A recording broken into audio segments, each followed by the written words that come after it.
Assalamualaikum warahmatullahi wabarakatuh. Kami dari kelompok 2 yang beranggotakan saya sendiri dan Gus Sumadi dan teman saya Amelia Pandi. Di sini kami akan memberikan materi tentang sholat. Pada materi yang pertama yaitu hakikat sholat. Sholat memiliki utamaan yang sangat besar di dalam Al-Quran maupun As-Sunnah. Oleh karena itu, sholat adalah sebuah kebutuhan yang sangat mendasar bagi seorang hamba dan sama sekali bukan sebagai beban yang memberatkannya. Bahkan sholat hakikatnya sebuah aktivitas yang sangat menyenangkan hati seseorang. Lalu, Rasulullah SAW pernah bersabda, memperumpamakan sholat dengan perumpamaan yang sangat indah yang menunjukkan bahwa ia adalah sebuah kebutuhan dalam kegembiraan hati orang yang beriman. Karena dengannya Allah menghapuskan dosa hambanya. Penjelasan selanjutnya menurut Ibnul Qayyim rahimullah menguraikan hakikat sholat, tidak dapat diragukan bahwa sholat merupakan perkara yang sangat menggembirakan hati bagi orang-orang yang mencintainya dan merupakan kenikmatan ruh bagi orang-orang yang mengesahkan Allah. Puncak keadaan orang-orang yang jujur dan parameter keadaan orang-orang yang meniti jalan menuju kepada Allah. Salat merupakan rahmat Allah yang dianugerahkan kepada hambanya. Allah memberi petunjuk kepada mereka untuk bisa melaksanakan dan memperkenalkannya sebagai rahmat bagi mereka dan kehormatan bagi mereka. Supaya dengan salat tersebut mereka memperoleh kemuliaan darinya dan keberuntungan karena dekat dengannya. Lalu selanjutnya pada bab 2, mengapa Allah mewajibkan kita sholat? Dan apa sebenarnya yang terkandung dalam sholat sehingga Allah Subhanahu wa Ta'ala begitu memerintahkannya, bahkan mengancam orang-orang yang lalai dengan ancaman yang keras, apalagi orang yang meninggalkannya. Allah Subhanahu wa Ta'ala memerintahkan untuk sholat sebagai pembeda antara yang mukmin dan yang kafir. Selain itu, sholat juga ibadah yang membuat kita lebih dekat dengan Allah Subhanahu wa Ta'ala. Dan dalam sebuah hadis qudsi dikatakan, kedekatan seseorang hamba kepadaku seperti sesuatu yang aku fardukan, wajibkan padanya. Dan tidak henti-hentinya seorang hamba mendekatkan diri kepadaku dengan amalan-amalan sunnah. Sehingga aku mencintainya, maka aku yang menjadi telinga yang ia pergunakan untuk mendengar, menjadi mata yang ia pergunakan untuk melihat. Pada bab selanjutnya yaitu tujuan dan fungsi sholat, Rasulullah SAW memperumpamakan sholat dengan perumpamaan yang sangat indah, yang menunjukkan bahwa ia adalah sebuah kebutuhan dan kegembiraan hati orang-orang yang beriman, karena dengannya Allah menghapuskan dosa hambanya. Sesungguhnya sholat itu mencegah dari perbuatan keji dan mungkar. Dan ketahuilah, mengingat Allah saat sholat itu lebih besar keutamanya dari ibadah yang lain. Allah mengetahui apa yang kamu kerjakan. Sholat memang membuahkan ketakwaan karena mendorong pelakunya untuk senantiasa ingat Allah Subhanahu wa Ta'ala dari waktu ke waktu di tengah kesibukannya dengan dunia. Lalu pada bab keempat yaitu akhlak dalam sholat. Sholat merupakan salah satu ibadah dalam Islam yang di dalamnya terdapat beberapa nilai-nilai pendidikan akhlak seperti ikhlas, rendah hati, disiplin, sabar, dan yang lain-lain. Salat juga merupakan rukun Islam yang kedua setelah syahadat. Ia adalah ibadah yang tak boleh ditinggalkan kecuali jika hilang akal atau tidak sadar. Sebagaimana firman Allah Subhanahu wa Ta'ala dalam surat Al-Ankabut ayat 45, surat At-Taha ayat 132 dan surat An-Nisa ayat 103 sebagai berikut. Ada beberapa nilai pendidikan akhlak dalam salat menurut Al-Qur'an, surat Al-Ankabut ayat 45, surat At-Taha ayat 132 dan surat An-Nisa ayat 103, yaitu salat dapat mencegah dari perbuatan keji dan mungkar. Dan sholat melatih kesabaran, serta sholat membentuk kedisiplinan. Terima kasih dan materi selanjutnya akan dijelaskan oleh teman saya yang bernama Amelia Pandi. Wassalamualaikum warahmatullahi wabarakatuh. Assalamualaikum warahmatullahi wabarakatuh. Saya akan meneruskan materi tentang sholat, yaitu kali ini kita berpindah tentang hikmah sholat. Jadi ibadah yang pertama kali dimintai pertanggungjawabannya oleh Allah Subhanahu wa Ta'ala adalah sholatnya kita. Nah, Rasulullah Shallallahu Alaihi Wasallam bersabda, yang artinya sesungguhnya amal ibadah seseorang yang paling pertama kali dihisap adalah sholatnya. Jika sholatnya dinilai baik, maka bahagia dan tenanglah dia. Namun, jika sholatnya dia rusak, maka rugi dan sengsaralah dia. Hadis riwayat Tirmizi, Ahmad, dan Nasai. Nah, secara pribadi, sholat akan menghasilkan hikmah kepadanya masing-masing. Yang mengerjakannya setidaknya dalam 3 hal, yaitu pertama, sholat dapat mencegah dari perbuatan keji dan mungkar. Sebagaimana Allah Subhanahu wa Ta'ala berfirman dalam Al-Quran surat Al-Ankabut ayat 45 yang artinya, dan dirikanlah sholat, sesungguhnya sholat itu mencegah dari perbuatan-perbuatan keji dan mungkar. Maka dari itu, berdoalah kepada Allah Subhanahu wa Ta'ala supaya kita bisa terjauhkan dari orang-orang yang berniat jahat kepada kita. Dan dengan melaksanakan sholat, kita akan dijauhkan dari perbuatan-perbuatan keji dan munkar. Nah, Kedua, sholat juga bisa menghapus segala dosa-dosa kita. Sebagaimana Rasulullah Shallallahu Alaihi Wasallam bersabda yang artinya dari Abu Hurairah radhiyallahu anhu berkata, aku mendengar Rasulullah Shallallahu Alaihi Wasallam bersabda, menurut kalian, seandainya ada sungai di depan pintu rumah salah seorang dari kalian di mana dia mandi di dalamnya setiap hari 5 kali, apakah ada kotoran yang tersisa sedikit pun? Mereka menjawab, tidak ada kotoran yang tersisa sedikit pun. Rasulullah Shallallahu Alaihi Wasallam bersabda, begitulah perumpamaan sholat 5 waktu.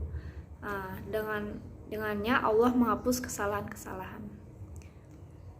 Ketahuilah manusia tidak akan luput dari dosa. Kita semua pernah melakukan sebuah kesalahan, baik disengaja maupun tidak disengaja.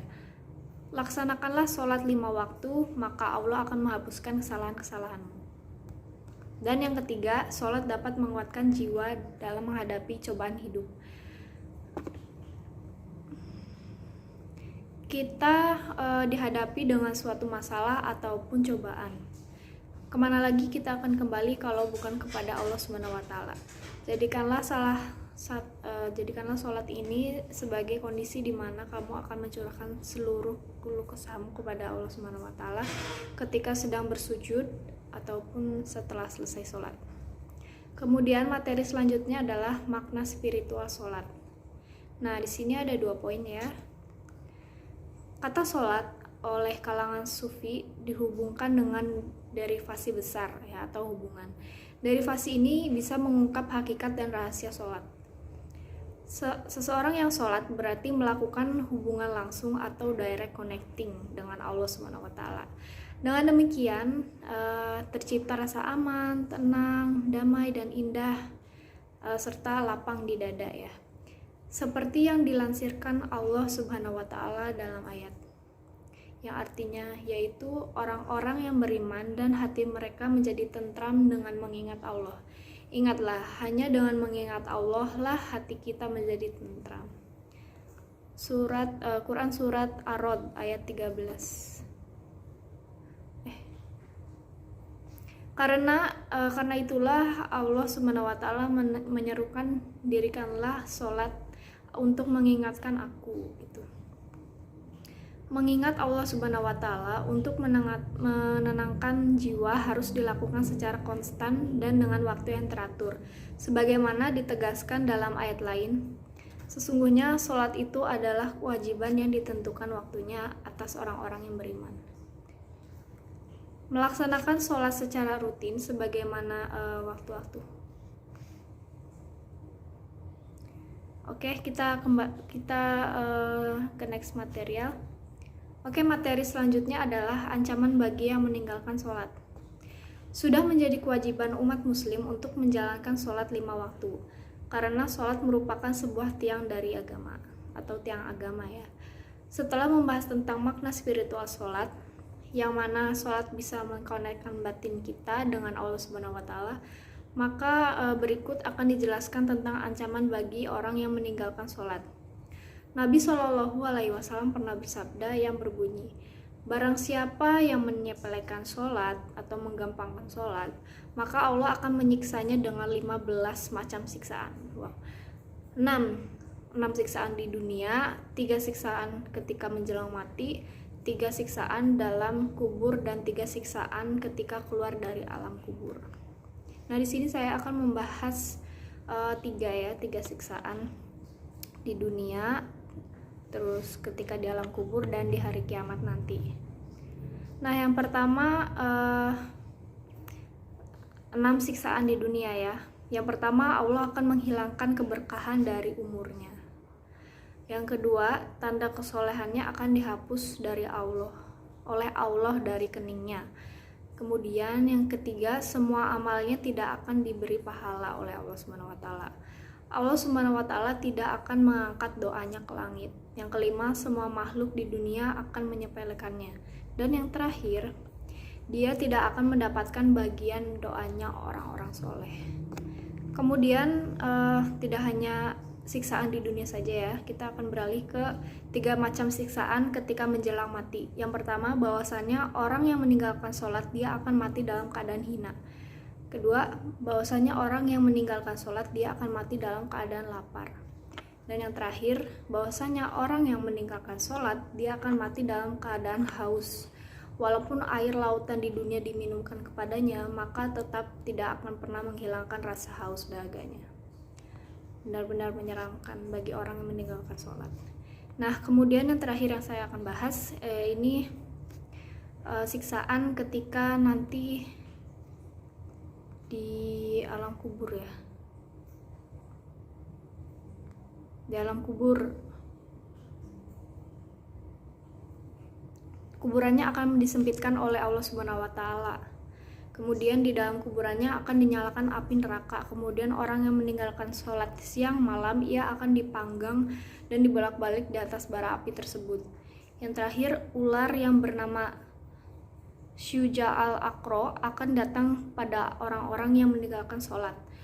Ular Syuja al-Aqra itu tercipta dari api neraka. Kukunya terbuat dari besi dan setiap kuku panjangnya itu seperti ukuran perjalanan 1 hari. Kemudian yang terakhir adalah 3 macam siksaan pada hari kiamat bagi yang meninggalkan sholat. Yang pertama, Allah akan menggabungkan bersama orang-orang yang diseret mukanya ke neraka jahanam. Yang kedua, Allah akan melihatnya dengan pandangan yang benci atau murka pada waktu dihisab, sehingga daging mukanya meleleh berjatuhan. Dan yang ketiga, Allah akan menghisapnya dengan hisaban yang paling berat dan tiada guna atasnya dari kelebihan apapun untuk selama-lamanya. Dan Allah memerintahkan ke neraka sejelek-jeleknya tempat menetap. Wow, sangat menyeramkan. Baik, segitu saja. Baik, sekian dari presentasi kami. Bila ada pertanyaan bisa ditanyakan melalui WA group. Dan mohon maaf yang sebesar-besarnya bila ada kesalahan dalam pengucapan atau menyampaikan materi. Semoga materi yang disampaikan bisa dipahami dan bermanfaat bagi teman-teman sekalian. Sekian dari kami. Wassalamualaikum warahmatullahi wabarakatuh.